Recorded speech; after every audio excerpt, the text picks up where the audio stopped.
Good morning to all of you. Excuse me, but I'm a little hoarse today. I don't think it's COVID, but I am a little hoarse.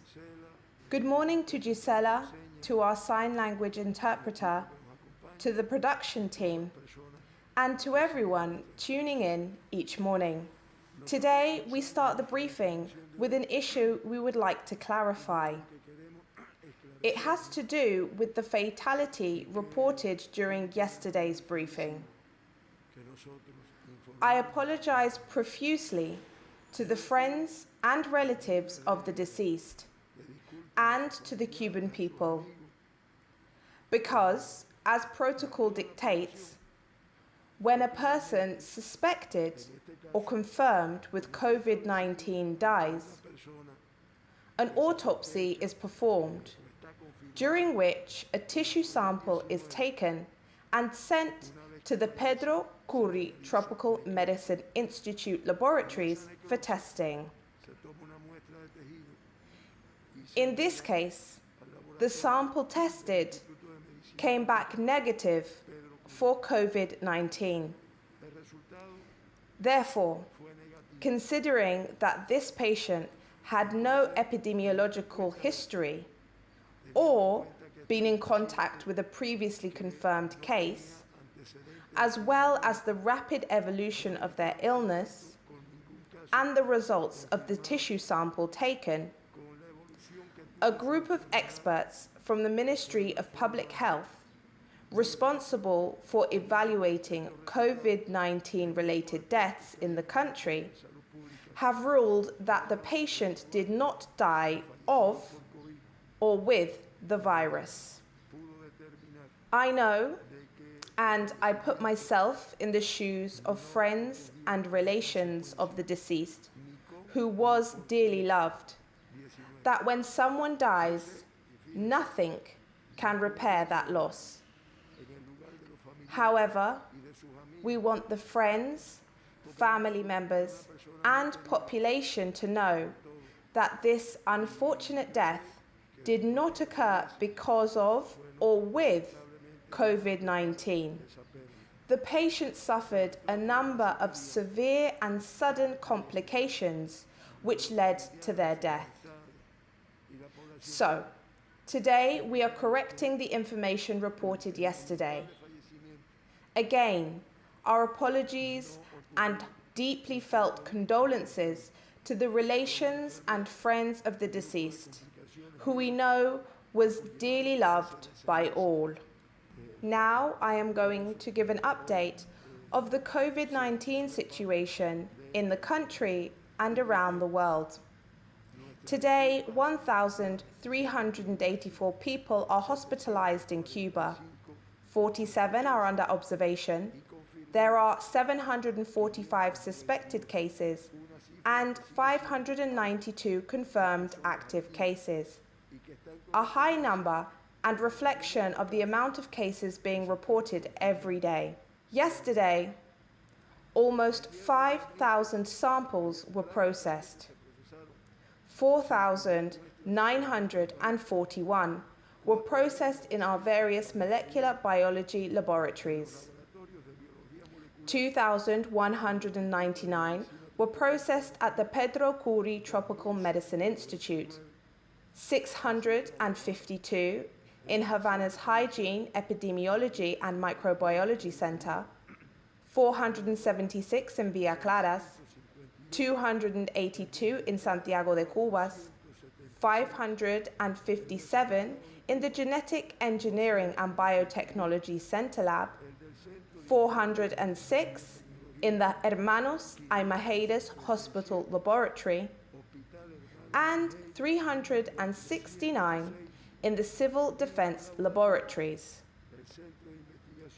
As you can see, staff at all of these laboratories are working hard and around the clock in order to process such a high number of samples. Of the samples processed, 56 tested positive for SARS-CoV-2 and COVID-19. This brings the total number of samples processed in the entire country since the pandemic began to 319,440, of which 3,229 people, or 1.01%, have tested positive for the virus. We continue to test samples from all of the country's provinces.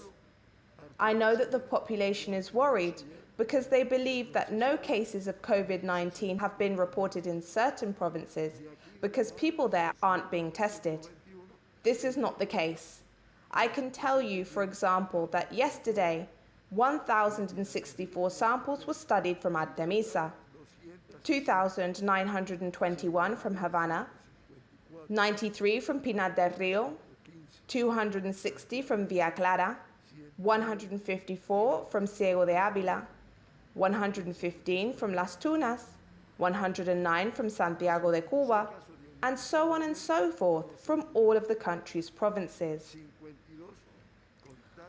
All of the 56 positive cases diagnosed yesterday are Cubans. 52 are confirmed case contacts. This brings the total number of confirmed case contacts to 2,670, or 83.9% of all diagnosed cases.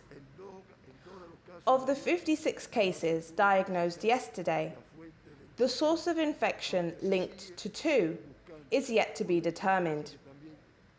This brings the total number of cases where it has not been possible to determine the source of infection in Cuba to 196. Meanwhile, another 2 cases contracted the virus abroad and are therefore regarded as imported cases. These 2 individuals are from the provinces of Havana and Santiago de Cuba.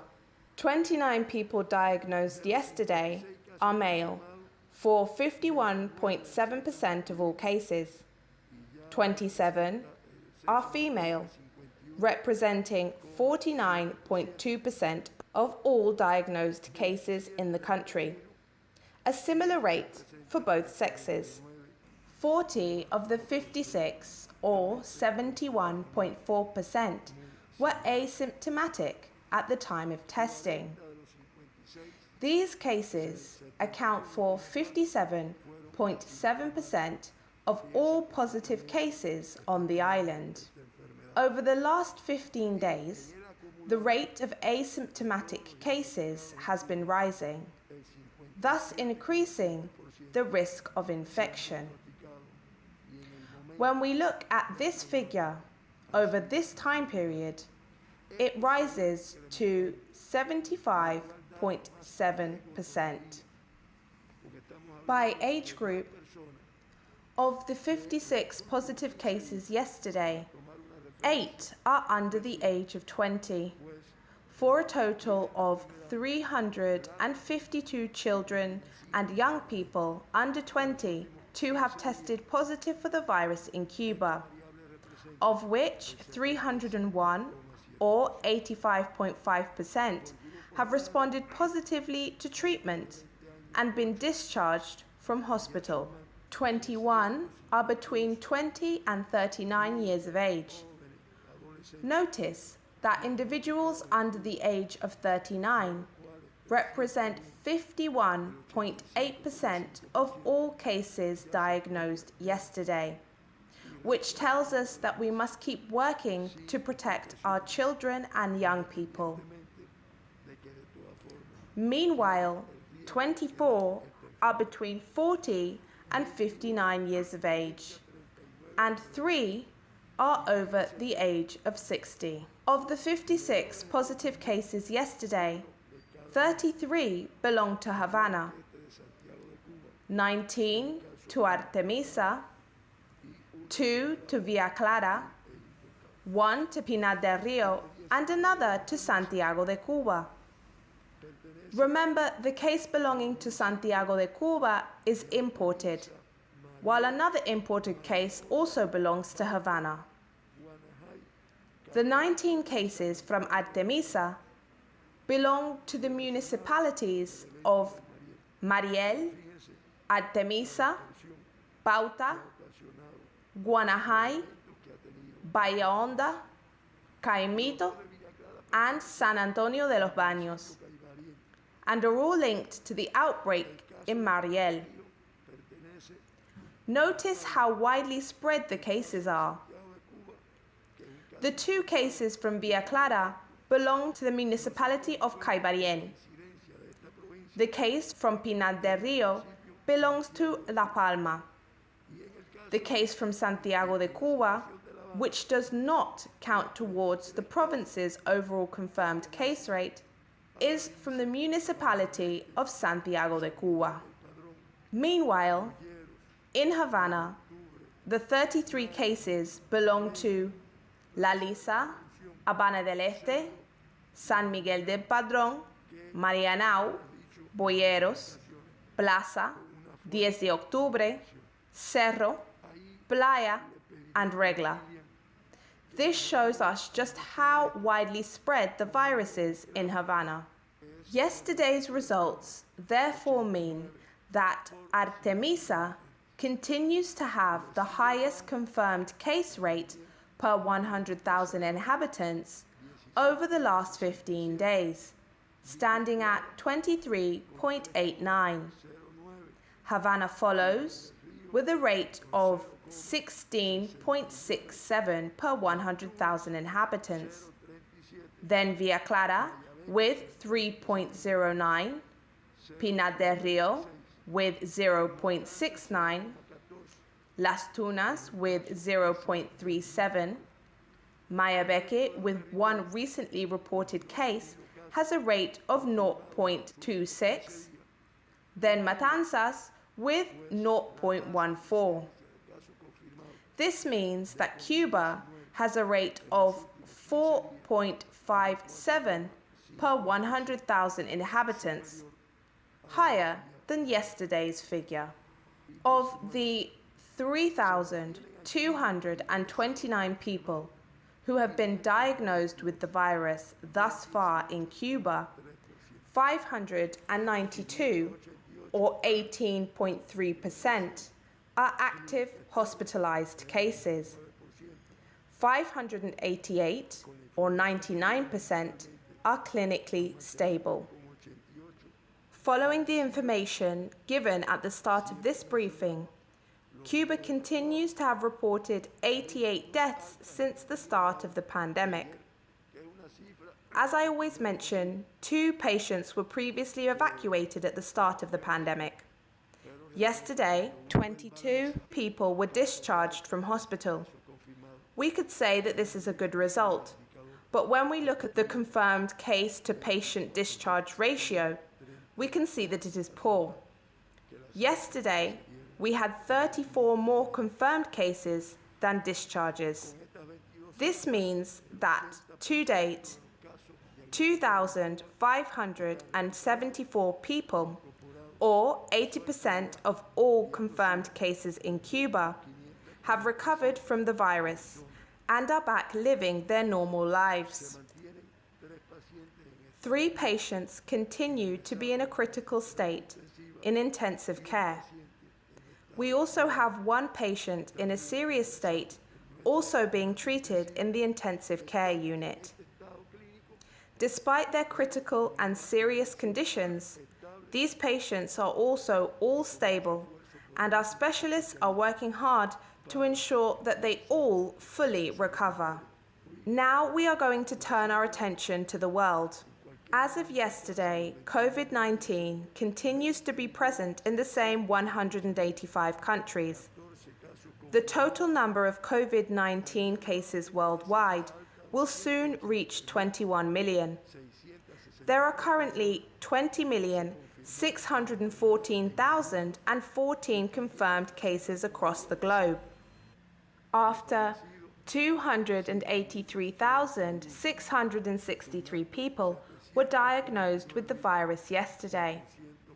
Yesterday, a high number of people died of the virus, 7,031, for a total of 749,444 COVID-19 fatalities and a mortality rate of 3.64%.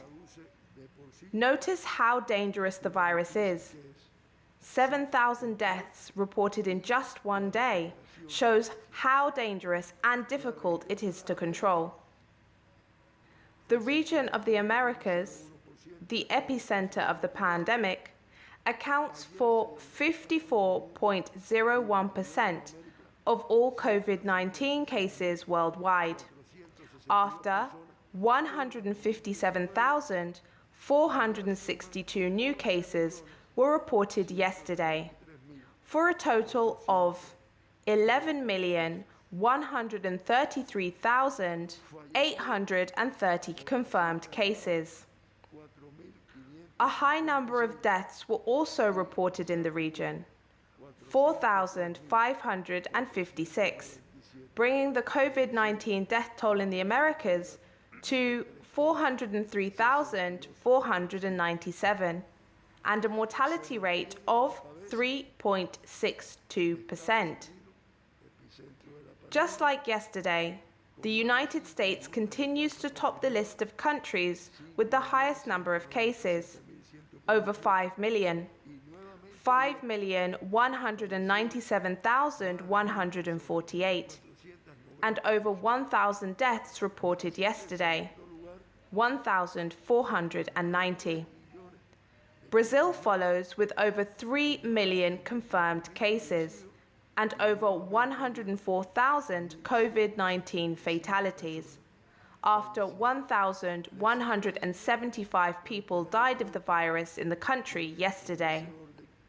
Then comes India, followed by Mexico with 735 fatalities yesterday, a country from the region that has been greatly impacted by the virus. This is the information that we have on the behavior of the pandemic in Cuba and around the world.